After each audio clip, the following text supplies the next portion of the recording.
3 days married to the foolish Duke, and he was throwing a fit about moving out of our bedroom. I grabbed him and asked why. He blushed and stammered. When Sebastian sleep with you, Sebastian always wets the bed. I glanced down, and suddenly it all made sense. I helped him while blushing, and couldn't help teasing. Only little kids wet the bed. How can a duke be like a little kid? Later, the clingy fool returned to being the cold and elegant Duke. He stayed close to me day and night, whispering, Only little kids wet the bed. Duchess, how can you be like a little kid? He really can fill me up. I'm the one who's foolish. I saved the Duke of Devonshire from drowning at the Hyde Park Spring Flower Show. In full view of everyone, our clothes were soaked through and our skin touched. The Queen granted us a royal marriage on the spot. On the wedding day, Mrs. Megan combed my hair in the room, tears in her eyes. I laughed at her tearfulness. It's a happy day, Mrs. Megan. You should be happy for me. Why are you crying? Mrs. Megan stopped. Her voice choked. I just pity you, my dear.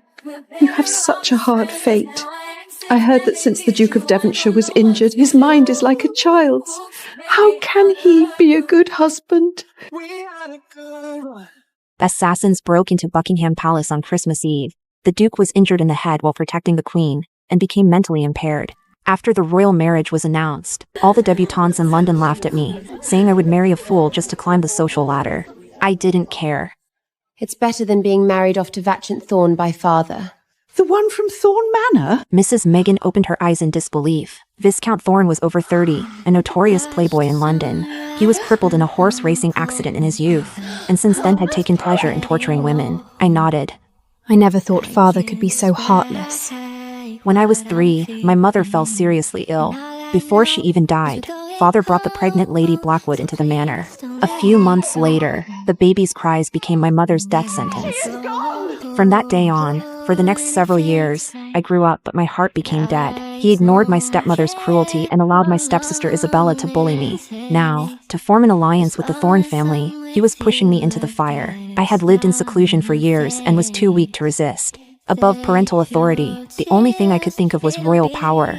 The Duke of Devonshire was the Queen's beloved cousin, and had been injured saving her. That day, I risked my life jumping into the lake to save him, betting everything on it. I had only wanted to ask the Queen for a royal decree, but I never expected the broad and triumphant smile she wore that day. The sound of the wedding carriage bells grew louder and louder. The Duke of Devonshire was once such a brilliant and honourable man. I picked up my feather fan and whispered, His nature must be kind and easy to get along with. Marrying him is my good fortune. Don't worry, Mrs. Megan. Although I could comfort Mrs. Megan, I was actually scared inside. Marrying into a duke's mansion, I feared that one wrong move could ruin my reputation. From the church to the return to the duke's mansion, my heart raced and I dared not relax for a moment. When I sat on the bed, my hands were trembling with exhaustion. Because of nervousness, I unconsciously hid my face under the fan. But soon, there was a soft sound at the door. As the scent of sandalwood approached, my fan was gently lifted, and a stunningly handsome face suddenly loomed before me. Sebastian Cavendish wore a bright red wedding suit. His features were cold and sharp, but his eyes were clear and innocent. The Queen didn't lie. It really is the fairy sister from that day. I was surprised. Does Duke still recognize me? That day, Sebastian had choked on water and was still half conscious when I revived him, unable to recognize anyone. I thought he would have forgotten completely. Yes. He nodded and sat down beside me. He naturally wrapped his arms around mine and rested his head on my shoulder, coquettishly. The lake was so cold, so cold. It was Sister who saved Sebastian. Sebastian was tall and broad, his voice the deep, clear tone of an adult man. His childlike coquetry made the newly arrived servants cover their mouths and giggle. The Duke is very fond of the Duchess. I blushed and instinctively looked at the man beside me.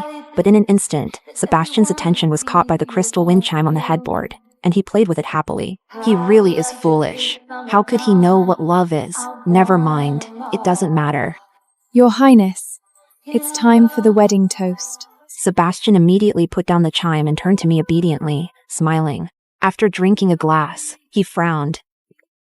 It's so bitter and spicy. Before Mrs. Whitmore could fetch the macarons, he couldn't wait and ran to the table himself. The next second he ran back. He held the macaron to my lips.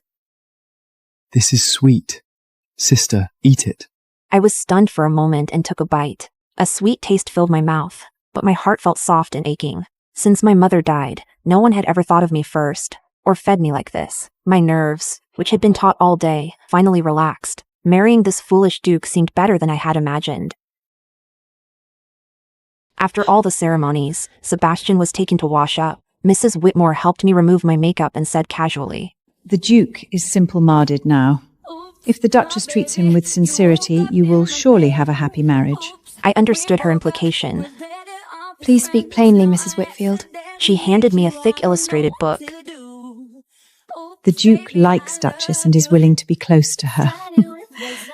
But because of his injury, the marital duties will require the Duchess to take the initiative. Before entering the mansion, a governess had come to Blackwood Manor to teach me how to serve a husband.